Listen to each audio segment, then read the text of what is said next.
Hey there, thanks for downloading the show. Appreciate you taking the time to listen. This is your first time here. Garden Fork Radio is an eclectic mix of do-it-yourself cooking and gardening. I also have a website called gardenfork.tv and a video show on YouTube aptly named Garden Fork. Today we have on my friend Rochelle Greayer, who, like myself, is part of the Troy Built Saturday 6 program. We are both, I guess it's called sponsored by Troy Built.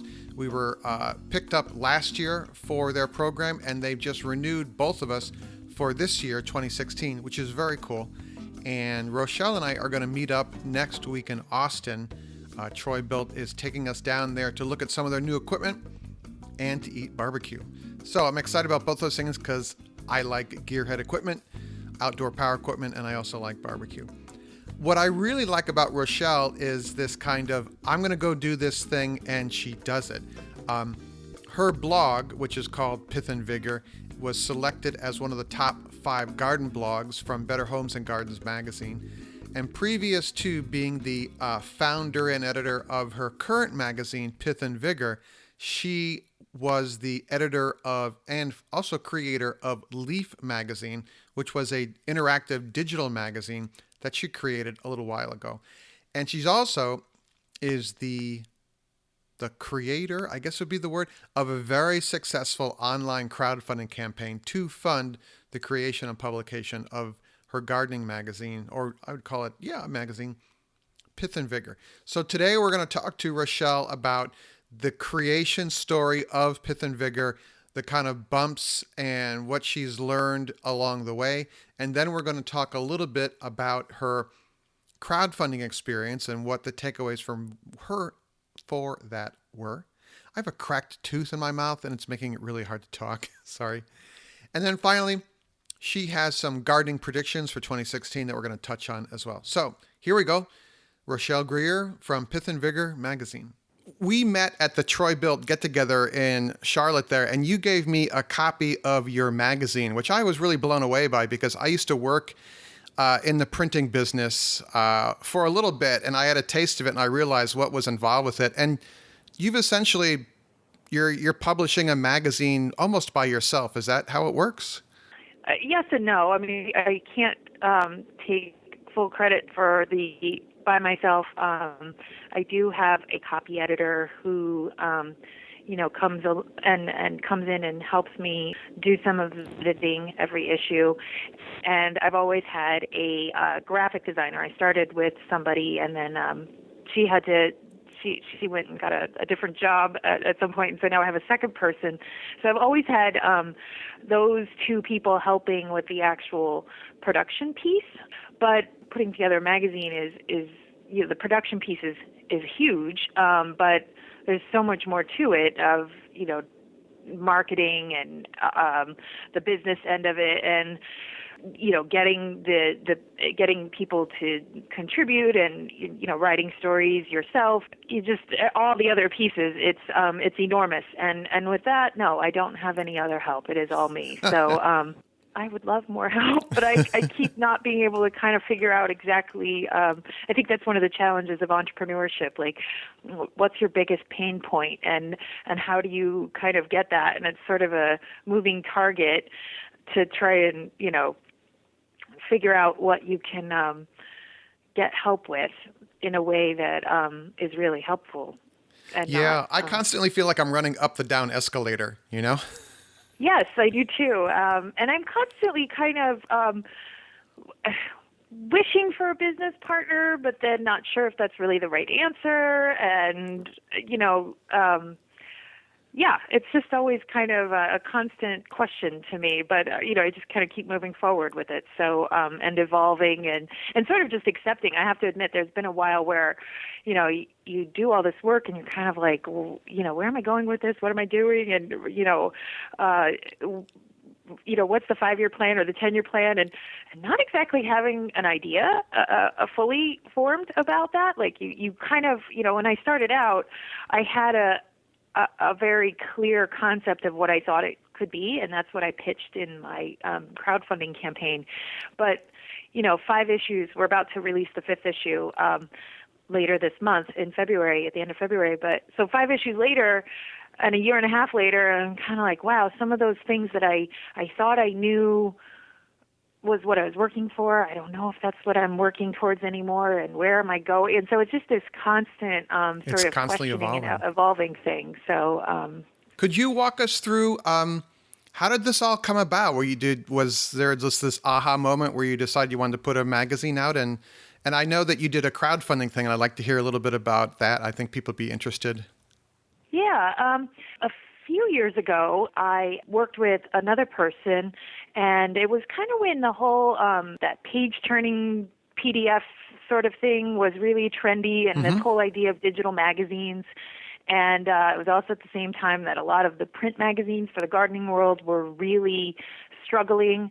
And we decided, as two garden designers, to put together a magazine that we kind of wished existed digitally. And because the cost of entry was so low without printing and all of that, we kind of swung it. And we did 5 issues. It was called Leaf magazine, and it was immensely successful from the point of view of readers. I mean, we had millions of readers, very quickly. But the whole we did. I'll be honest, we had no business plan, and it really truly started as it was kind of born out of our frustration of gardening magazines in this country. We didn't feel, as people who were both gardeners and professionals in the industry, were giving us anything we really cared about. We weren't interested in them, and so we, kind of had this coming from as insiders, let's see what we can come up with, and it went really well, and I really enjoyed it. But ultimately, we shut it down because we were just spending all this time on it, and there was no way to make money on it, and it was kind of a full-time job. Also, at the same time, I landed a book deal, and so I was working on both a book and this magazine. And really a book deal is a full-time thing in itself. Exactly. Anyway, we shut down the magazine, and she went back to designing, and I finished the book. And then the book came out in 2014, in the fall, within a week of when I launched the first issue of Pith Vigor. But that summer prior, which if you know anything about the book world, you turn in your manuscript and all that sort of stuff almost a year ahead of time, and then you're just it's sort of this waiting game while they put it all together and send it to China or wherever, and all these things happen that but you as the author, you're kind of done. But your book isn't out yet. So it was that year-long period of stuff that was when I put together the crowdfunding campaign and kind of figured out, what is it I want to do? And I really loved doing Leaf. I loved doing the book. The book has, as books go, I would say it's almost magazine-like in format. It's called Cultivating Garden Style, and it's all about designing a garden sort of for yourself and your personality and your style. So, I over the course of those 2 projects, I really knew that I wanted to move away from being a designer more and into all things media related. So that was sort of the beginnings of Pith Vigor, and still feeling very much like the gardening world is fairly underserved by professional and print media. It isn't really there. I mean, we have a lot of great bloggers, but I wanted to kind of take it up another level. That was my pitch. And the other thing that I would think magazines in general have struggled with is that I really was taking a lot of inspiration from the edible publications. Right. We have that here. Yeah, that are very regionalized, and that's kind of that's the business model I'm questioning at the moment, because my original vision was okay, create a New England version of Pith Vigor, and which we've done and is great, but then figure that out and figure out how to make that a profitable business model and workable, and something that I could repeat elsewhere. So those are the questions I'm sort of working with right now. Trying to figure out right now is okay, what's working, what's not. But the crowdfunding, it was one of those things where I did it, and I had I'll be honest. I went into it thinking odds are this isn't going to fund, but I'm going to give it a try Yep. and The see what worst they can happens. say is no. Exactly. I think I did it over 30 days. You can kind of pick, how long your campaign is. And I picked, I think, 30 days.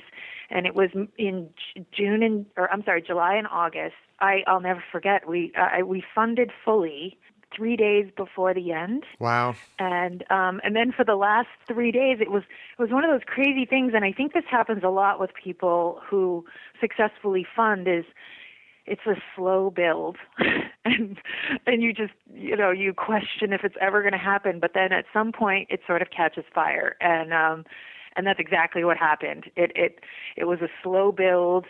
And then, in those we finally made it to the goal. And then in those last 3 days, we went well over the goal. We ultimately funded for almost 150% of what we were hoping to. It was really fantastic. And what it was is it wasn't. I always get a little. People always. I feel like there's a common thought about crowdfunding.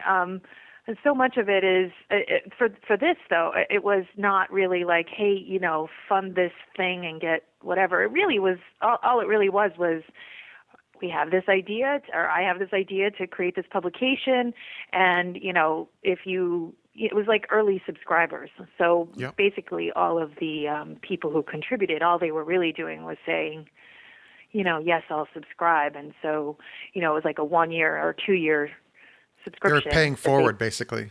They were just paying forward. Yeah. So I always want to tell people that, because crowdfunding isn't most campaigns are like that. They're like pre-selling something. They have an idea, they know how to create it, but they just need to know that they have a sales pipeline. So it's not this sort of Just a bunch of money in your wallet kind of thing. Just a bunch of money in your wallet. Exactly. It's a pre-sales tool is really what it is. So, and it works well for us. Kind of a proof really of concept thing. I just bought into a startup that's making a beehive monitor, and if you bought into their crowdfunding project, they would send you one of these little monitors afterwards. So that it's like a pre-sales tool, really. Exactly. And I think it's I've seen some, sort of backlash against sort of the crowdfunding thing. And I think, crowdfunding gets sort of all these sort of different things get lumped together. Like, I've read that people are like funding their funerals and weird stuff like that with crowdfunding. And I think that's somehow like, businesses who are, like the bee thing or Pith Vigor, who are, just kind of pitching a product basically and pre-selling it to see if there's actually a market for it, kind of get lumped in with some of these other things, and it gets a little bit of a funny reputation. But to me, I think what a great thing the internet has brought to us, that we can kind of reach out to this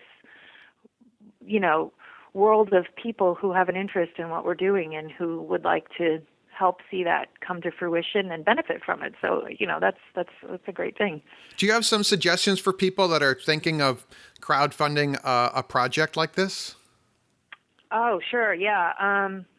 Well, I will say this. The biggest lesson I learned, I read this so many times before I launched it, and it's just so true, is I read this thing. It's actually based in psychology, that the average person has to be asked to do something, like I think it was 5 times before they'll do it. even something they want to do, like they have to have it like enter their consciousness like 5 times before they'll actually act on it, which is so interesting to me. And so, when you're crowdfunding like that, you're really like, I mean, for me, I felt like I was just like kind of bearing my soul a little bit, and you're sort of really putting yourself out there in a way that feels sort of risky. Like people could be like, no, your idea is completely lame and stupid, and we don't want anything to do with that. Yeah. And so if you ask once and they don't respond, it's really easy to like take that personally. And so I would say to people, try to get past that and just keep finding new and different ways to present your ideas.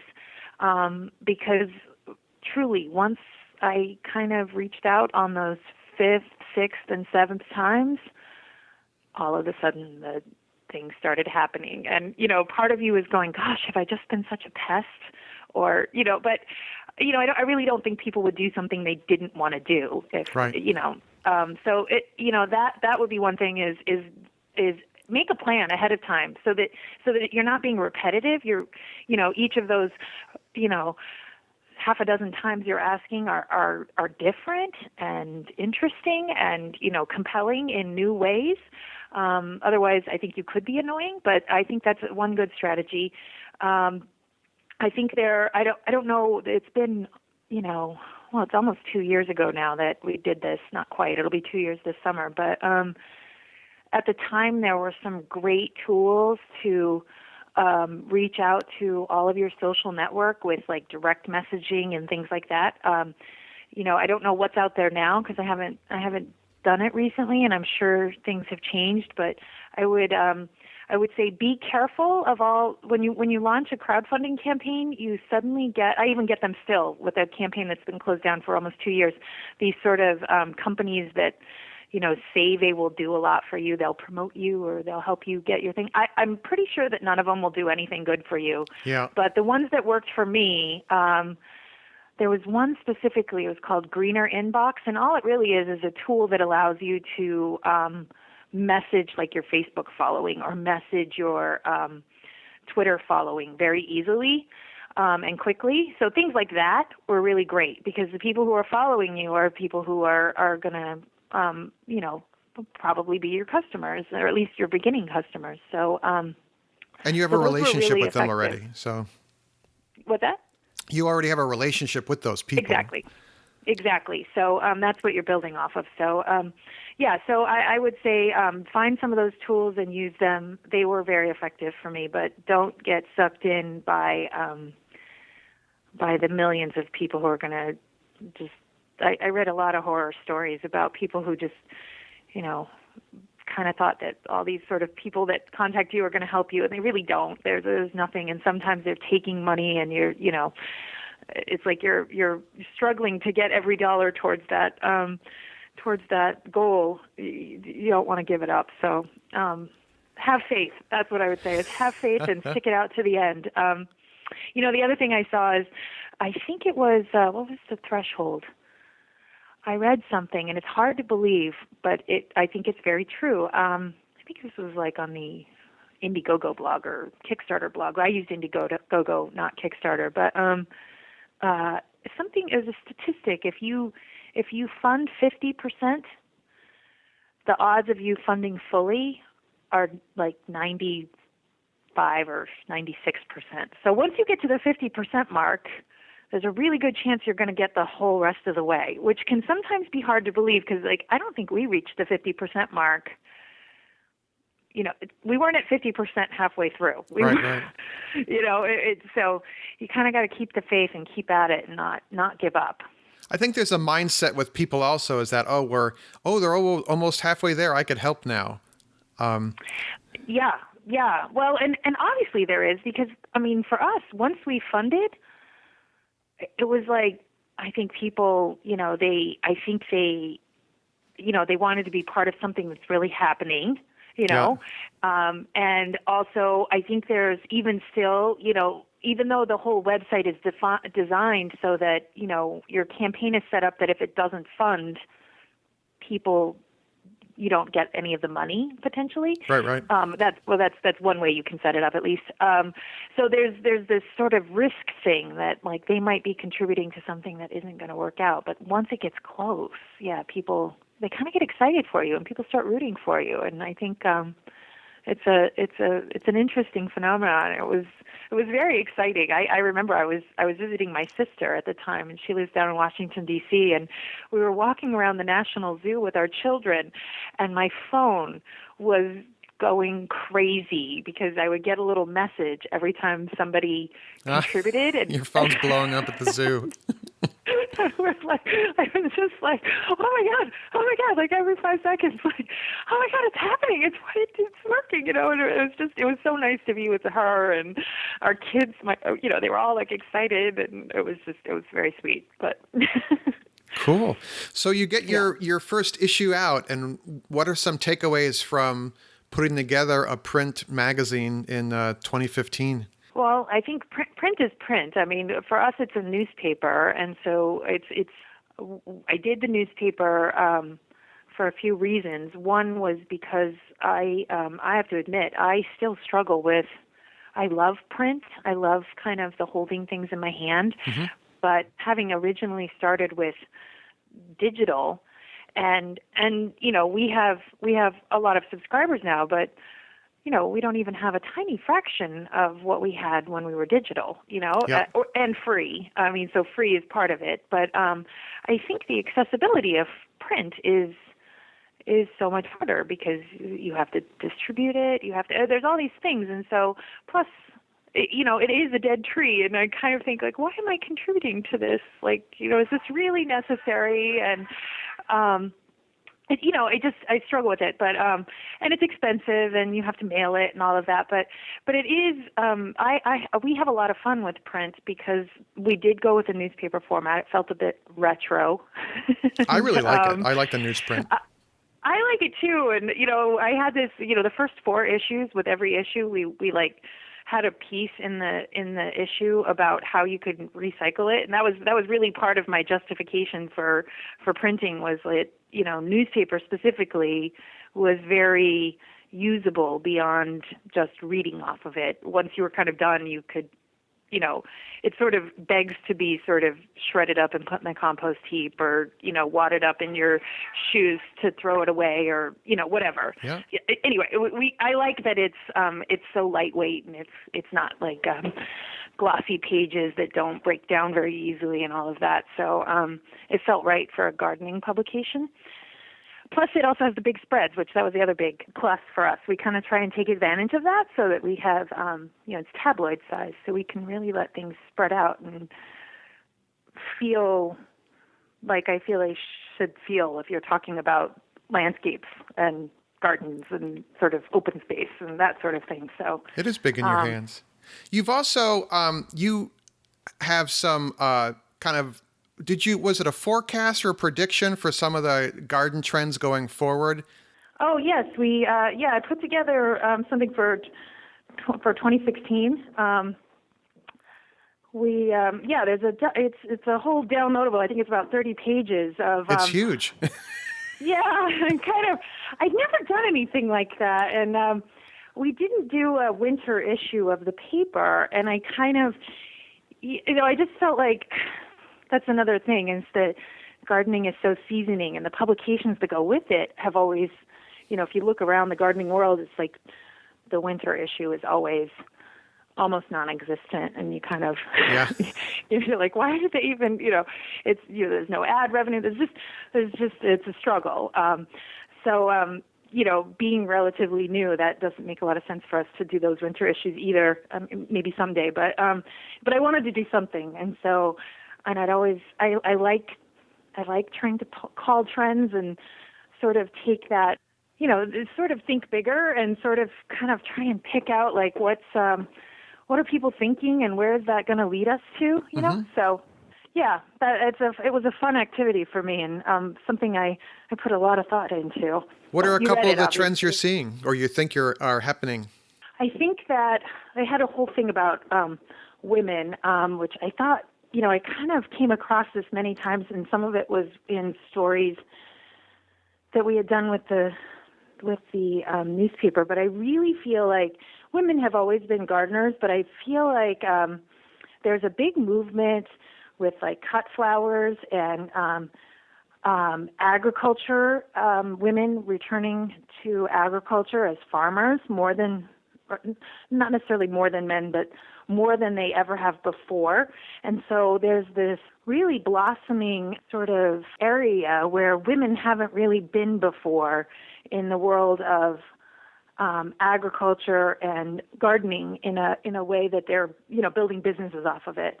which is, I think that's such an interesting trend, and I think that's going to play out in lots of different ways, whether it's cut flowers or, or even like, me with media or whatever. I just think that there's this big trend with women. I also think that, the whole farmers market trend is kind of evolving the way we garden a little bit. I think that because in a lot of areas, and sadly not in enough areas yet, I know there's still way too many food deserts in the country and places that don't have as much access to kind of farm fresh produce. But in those areas where people do have that access, I think there's starting to be less reason to grow your own unless you're growing unique varieties or things that are a little less mainstream. And so I think that's sort of an evolution in what we're gardening as far as like edibles go. I think people are, I think, becoming more drawn to, an heirloom tomato that, maybe isn't readily available in the grocery store variety, or, some funky variety of corn. Or, in fact, we're doing a whole spread. I just kind of finished illustrating it in this current issue we picked 9 varieties of things that we thought would really inspire people that are just kind of like these offbeat vegetables but are really interesting for some reason or another, that you're not going to find them in the grocery store. So that's why you should grow them, because why grow the same, sugar corn that you can go to the farmer's market or the, fresh market and get. So it's moving away from the nuts and bolts of vegetable gardening, because that is already made available to you, and you can try some of these more out there stuff that it might work, it might not, but it'd be fun doing it. Exactly. Yeah, those were 2 of the trends. Yeah, it's fun, just, kind of thoughtful things like that. I think that, the naturalism is a huge trend in garden design, and that is kind of, paying a lot more attention to the whole site ecology and what's going on beneath the soil, and using a lot more native plants, but also planting them in a way that will reduce maintenance and water and all of that sort of stuff, so that our gardens become, more naturalistic in look, but also perhaps easier for us to manage them, and more environmentally friendly. Not as resource intensive. Exactly. So that's another big trend. I feel like that was a really obvious one. I'm all about low maintenance. I love simple. So. Me too. I'm kind of evolving my own garden in that way. We did a story in this issue, and it's about the idea of matrix planting, and it's sort of a buzzword at the moment, and I'm so interested in it, but I can't until we had this guy, Kenton Seth. He's out in Colorado, and he worked at various botanical gardens and nurseries and whatnot, and he wrote this whole thing about his own exploration into trying to figure out how to apply this idea of matrix planting, and what does that really mean, and what are you thinking about when you're designing your garden to kind of achieve these goals. And it's a fun story. I learned a lot, I have to say. I always learn a lot. That's part of the reason why I love doing this newspaper. Is it feeds my curiosity as much as I think, or I hope it feeds readers, because cool. A lot of these things I don't know that much about before I go find a story, go find somebody to write the story, and then kind of am learning alongside everybody else, and it seems interesting, and then you learn a lot more as you go deeper. So cool. So just to finish up here with everything, the name of your site is pithandvigor.com. Mm-hmm. And is there somewhere on the site where people can subscribe to the magazine? Yeah. If you just go to pithandvigor.com/subscribe, you're right there on the page, and there's subscriptions available for yearly subscription is $32. There's a free newsletter that's just kind of updates on the site and what's going on. So that's not the newspaper. Sometimes people get confused with that, but you can subscribe to that as well. And if you are not in the country, you can also subscribe. There's an international subscription rate for Canadians, and then a little bit more for everybody else in the world. So we send a lot of newspapers internationally, which is like another fun thing about it. It's always surprising to me how many newspapers go to very far away places. So that is wild. I would have never thought cool. of that. Yeah, no, it's very cool. And we even had a store carrying them off and on, depending on their season, in Australia. You know, she buys like 30 of them and sells them in her store. So it's cool, very cool. Well, cool. Thanks. Well, Rochelle, thanks again for taking some time here. You're welcome. And then I'll see you in Austin. All right, I'm looking forward to it.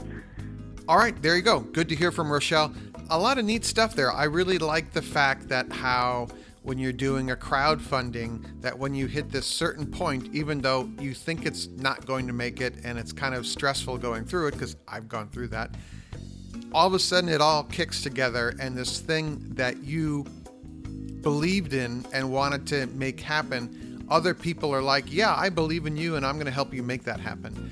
You can help make Garden Fork keep happening by becoming one of our patrons. You can become a monthly supporter of Garden Fork through the website Patreon that allows people to support creators, content creators, that kind of thing. More information about that is in the show notes to this show and on our website, gardenfork.tv. All right, always good to hear from everybody. Let me know what you think. radio@gardenfork.tv is our email address. Go out and make it a great day. I'll see you later.